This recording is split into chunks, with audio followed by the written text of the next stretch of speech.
ಓಂ ತ್ವಯಾ ಮನ್ಯೋ ಸರಥಾ ಮಾರುಜಂತೋ ಹರ್ಷಮಾಣಾಸೋ ಧೃಷಿತಾ ಮಾರುತ್ವಃ ದಿಗ್ಮೇಷಾ ವ ಆಜೂಧ ಸಂಶಿಷಾಃ ನ ಅಭಿಪ್ರಯಂತು ನರೋ ಅಗ್ನಿರೂಪಾಃ. ದೇವತೆಗಳ ಒಡೆಯನಾದಂಥ ನರಸಿಂಹನೇ, ನಿನ್ನ ಜೊತೆಗೆ ನಮ್ಮ ಸೇನಾ ನಾಯಕರು ಒಂದೇ ರಥವನ್ನು ಏರಿ ಬರಲಿ. ಅವರು ಬೆಂಕಿಯಂತೆ ಶತ್ರುಗಳನ್ನು ಸುಟ್ಟು ಹಾಕಲಿ. ನಮ್ಮೆಲ್ಲ ಸೈನಿಕರು ಸಂತಸದಿಂದ ನೆಗಿತ, ದರ್ಪದಿಂದ ಆತ್ಮವಿಶ್ವಾಸದಿಂದ ಬೀಗುತ್ತ ಹರಿತವಾದ ಬಾಣಗಳನ್ನು ಶತ್ರುಗಳ ಕಡೆಗೆ ಪ್ರಯೋಗಿಸ್ತಾ ತಮ್ಮ ಆಯುಧಗಳನ್ನು ಮಸೆಯುತ್ತಾ ನಮ್ಮೆಲ್ಲ ಸೈನಿಕರು ಯುದ್ಧಕ್ಕೆ ಸನ್ನದ್ಧರಾಗಲಿ, ಸೇನಾಪತಿಗಳು ಕೂಡ ಯುದ್ಧಕ್ಕೆ ಸನ್ನದ್ಧರಾಗಲಿ ಅಂತ ಅವನು ಕೇಳ್ಕೊಳ್ತಾ ಇದ್ದಾನೆ.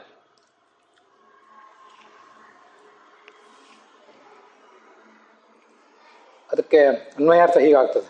ಮನ್ಯೋ, ಕೋಪದ ರೂಪವನ್ನು, ಭಯಂಕರ ರೂಪವನ್ನು ತಾಳಿರುವಂಥ ನರಸಿಂಹನೇ,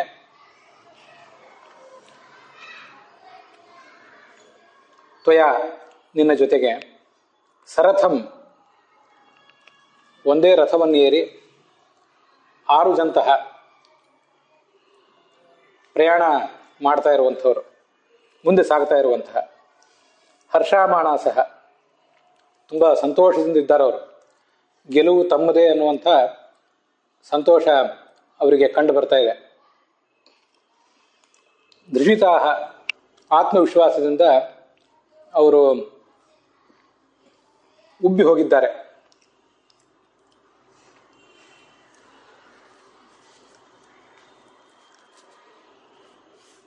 ದಿಗ್ಮೇಶವಃ ತೀಕ್ಷ್ಣವಾದಂಥ ಆಯುಧಗಳನ್ನು ಕೈಯಲ್ಲಿ ಹಿಡಿದವರು, ಬಾಣಗಳನ್ನು ಕೈಯಲ್ಲಿ ಹಿಡಿದಂಥವರು.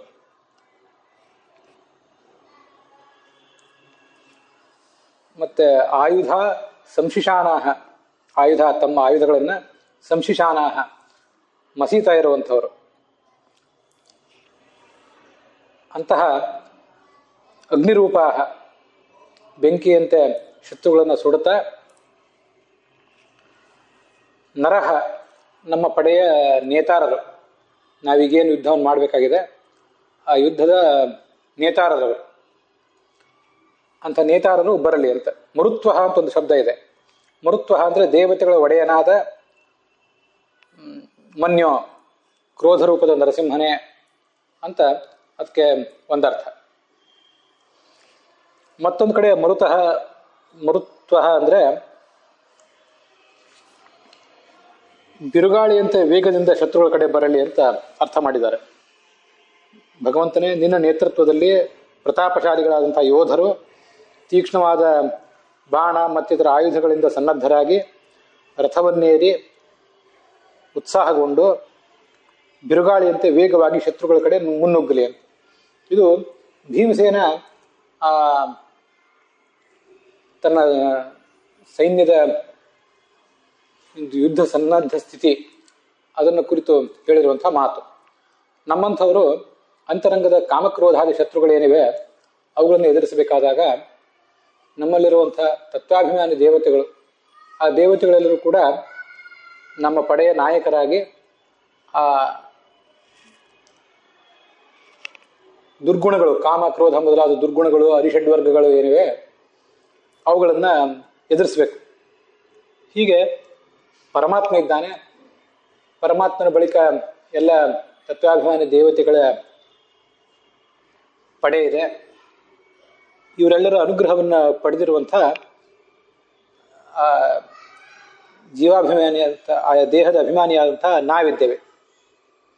ಸರಥಾ ಮಾರುಜಂತಹ ಒಂದೇ ರಥದಲ್ಲಿ, ಈ ದೇಹವೆಂಬ ಒಂದು ರಥದಲ್ಲಿ, ಅಥ ದೇಹ ರಥ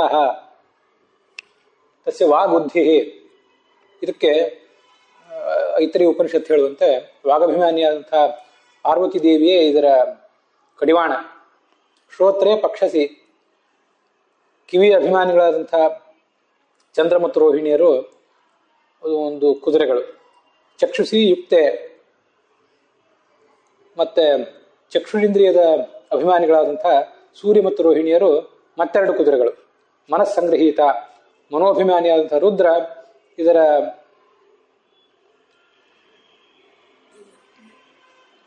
ಸಾರಥಿ. ತದಯಂ ಪ್ರಾಣೋಧಿ ತಿಷ್ಠತೆ. ಇಂಥ ಈ ರಥವನ್ನು ಪ್ರಾಣಶಬ್ದವಾಚ್ಯನಾದ ಭಗವಂತ ಮತ್ತೆ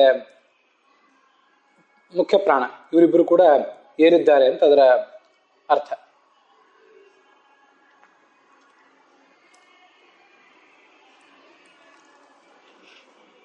ಹೀಗೆ ಒಂದೇ ರಥವನ್ನು ಏರುವುದಂದ್ರೆ ಒಂದೇ ದೇಹವೆಂಬ ರಥವನ್ನು ಏರಿ ಈ ರಥದಲ್ಲಿ ನಾವು ಜೀವರು, ತತ್ವಾಭಿಮಾನಿಗಳಾದಂಥ ದೇವತೆಗಳು ಮತ್ತೆ ಪರಮಾತ್ಮ ಇವರೆಲ್ಲರೂ ಕೂಡ ಪ್ರಯಾಣ ಮಾಡಿ ಆ ಅರಿಷಡ್ವರ್ಗಗಳನ್ನು ಎದುರಿಸಬೇಕು ಅಂತ ಅದರ ತಾತ್ಪರ್ಯ.